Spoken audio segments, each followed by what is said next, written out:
ఈ యుద్ధంలో ఇరాన్ ఎట్లాగూ దెబ్బతిన్నది. గల్ఫ్ కంట్రీస్‌లో ఎక్కువగా దెబ్బతిన్నది దుబాయ్ అని చెప్పి మనకు చాలా కథనాలు ఇంటర్నేషనల్ మీడియా కూడా చెప్తోంది సార్. ఒకవేళ గనక అదే నిజమైతే దుబాయ్ కోలుకోవటానికి ఎన్నేళ్ళు పట్టొచ్చు? లేదు ఇదేం పెద్ద ఇష్యూ కాదు, త్వరగానే కోలుకుంటుంది అనుకోవచ్చు. No it is an issue. కాకపోతే భారీ నష్టం ఏం జరగలేదు, ఏ దేశానికి జరగలేదు. Saudi Arabia, UAE, Dubai is part of the UAE, Qatar కానీ, ఒమాన్ కానీ, వీళ్ళకి ఏమి భారీ ఎత్తున ఏమీ పెద్ద నష్టం జరగలేదు. ఎప్పుడో వచ్చే రాకెట్లు, మిసైల్స్. కానీ దుబాయ్ లాంటి దేశం విదేశీ పెట్టుబడులు విపరీతంగా వచ్చిన దేశం, విదేశీయులు చాలామంది అక్కడ నివసిస్తున్న దేశం, చాలా పీస్ఫుల్ ఎమిరేట్ అనేది వాళ్ళ భావన. దాని మూలంగా చాలా పెట్టుబడులు వచ్చాయి. ఇప్పుడు అందరూ చూసేది ఏంటంటే మరీ పక్కనే ఉంది, ఇరాన్ పక్కనే అనుకునే ఉంది కన్సూమర్లో, వాడింత చిన్న డ్రోన్లతో వచ్చి ఇక్కడ పడుతుంది అన్న ఆందోళన కొంతుంది. అయితే దీనికి ఒక రాజకీయ పరిష్కారం వస్తే మాత్రం I don't think it's a big problem. People will eventually get past it. ప్రస్తుతానికైతే దుబాయ్ మీద బాగానే ప్రభావం ఉంది. ఆ పొలిటికల్ రిజల్యూషన్, ఆ పొలిటికల్ సొల్యూషన్ ఎమికబుల్గా ఉంటే కనుక, for example Iran, Israel, America మధ్య ఆమోదయోగ్యమైన పరిష్కారం వస్తే దుబాయ్తో పాటు ఇతర గల్ఫ్ కంట్రీస్ కూడా అభివృద్ధిలో దూసుకెళ్ళేటువంటి ఛాన్స్ ఉంటుందా సార్? డెఫినెట్లీ. అంటే రిజల్యూషన్ ఎట్లాంటిదండి? ఇవాళ ఉన్న ఆందోళన ఏంటంటే అమెరికా వాళ్ళు తోక ముడిచి వెళ్ళిపోతే, ఓకే, దెన్ ఇప్పుడు ఈ గల్ఫ్ దేశాలన్నీ ఇస్లామిక్ రెజీమ్ తోటి now they have to deal with it.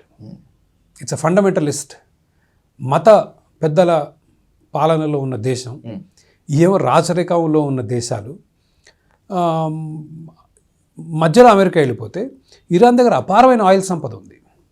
మళ్ళీ ఆ వచ్చిన సంపద అంతా ఇప్పుడు ఈ అరబ్ దేశాలు ఏం చేస్తున్నాయి? They are investing in infrastructure.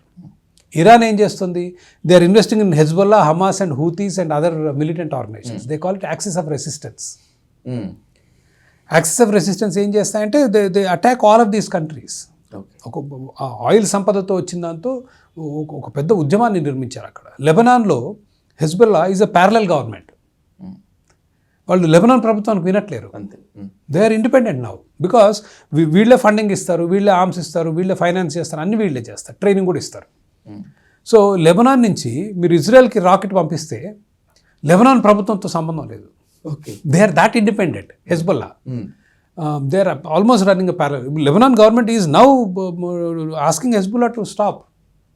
So Israel మీద దాడిలో అసలు లెబనాన్ ప్రభుత్వానికి ఎటువంటి ప్రమేయం లేదు. వాళ్ళని అడిగేవాడు కూడా లేడు. So they are independent. అంత powerful force they have built in Lebanon, Iran. అదేవిధంగా యెమెన్లో Houthis, they have actually occupied the capital. Okay, they actual now run the capital. ఇప్పుడు ఇక్కడ హౌతీ కానీ అక్కడ హిజ్బుల్లా కానీ ఎవరికి వాళ్ళు పెంచి పోషించుకున్నదే కదా sir. Houthis, Hezbollah and Hamas are all funded by Iran and they are part of axis of resistance is what they call. నేను ఇందాక చెప్పినట్లు ఈ రాచరిక దేశాలను, ఈ అమెరికా బానిసత్వంలో ఉన్న దేశాలను వాటిని విడిపించి ఒక ఉమ్మాని నిర్మించాలని ఇరాన్ ఆశయం. దానిలో భాగంగా ఇవన్నీ సిరియాలో కూడా Dev done. In Syria Assad అధ్యక్షుడిగా ఉన్నప్పుడు they took Shias from Pakistan, Shias from Afghanistan. వాళ్ళకి ట్రైనింగ్ ఇచ్చి, మిలిటరీ ట్రైనింగ్, వాళ్ళకి ఆయుధాలు ఇచ్చి సిరియాలోకి పంపించారు అసాద్కి సపోర్ట్గా పోరాటం చేయడానికి. But Syria is one country they lost. సిరియాలో ఓడిపోయారు. ఇప్పుడు కొత్త గవర్నమెంట్ వచ్చింది సిరియాలో and they are doing a fantastic job, the new Syrian government. టెర్రరిస్ట్లే, పేరుగా టెర్రరిస్ట్. సిరియాలో పాలిస్తున్న ప్రభుత్వానికి ఇంకా యుఎన్లో టెర్రరిస్ట్ ముద్ర ఉంది. They are been branded UN resolution passed as a terrorist, but they're doing great. It's a fantastic government actually. It's a very liberal economic government.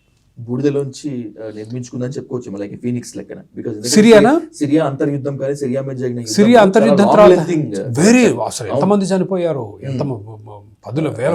Russia Ukraine war nothing అనుకుంటారు sir బహుశా. Syria I don't know. Russia Ukraine war is scary. The numbers they are saying, మరి మనకు తెలియదు, మనం వార్తాపత్రికలు చూసి చెప్తాం కదా.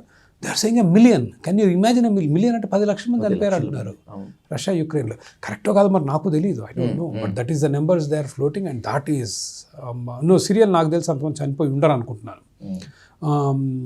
But Syria has done well so far. వాళ్ళు ఈ యుద్ధంలో ఎక్కడ ఏలు పెట్టట్లేరు. ఇరాన్ వాళ్ళని రానివ్వట్లేరు. They are trying to stay neutral. అట్లని ఇటువైపు అటువైపు ఇద్దరు సపోర్ట్ చేసి అట్లాంటివి ఏం చేయట్లేదు. Syria is trying to stay neutral. Lebanon వాళ్ళ చేతిలో లేదు, లెబనాన్ ప్రభుత్వం చేతిలో. Hezbollah is the fighting. And యెమెన్లో హూతీస్ ఈ వారమే దే సెడ్ మేము కూడా వచ్చేస్తున్నాం యుద్ధంలోకి.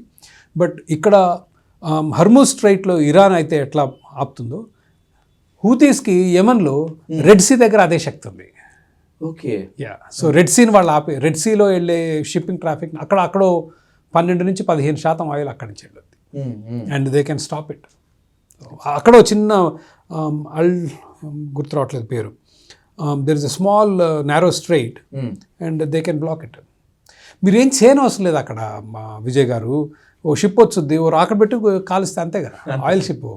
ఒకటే షిప్ని కాల్చారు. ఇప్పుడు మన హర్మూజ్ స్ట్రైట్లో కూడా ఎన్నిటిని కాల్చారు? ఒకటే కదా నాకు తెలిసి. ఆ థాయిలాండ్ ఏదో ఉంది, దాన్ని ఒక్కదాని మీద వేసారు, అంతే, ఇంకా అయిపోయాయి. Who will take a risk? అయ్యో చాలా నేరో ఉంటాయి, పెద్ద సముద్రమైన. It's a straight. అంటే ఇప్పుడు మనకు ఇరాన్లో ఉంది, నాకు తెలిసి ఒక 15-20 మైళ్ళు వెడల్పు ఉంటుంది, అంతకంటే ఎక్కువ ఉండదు.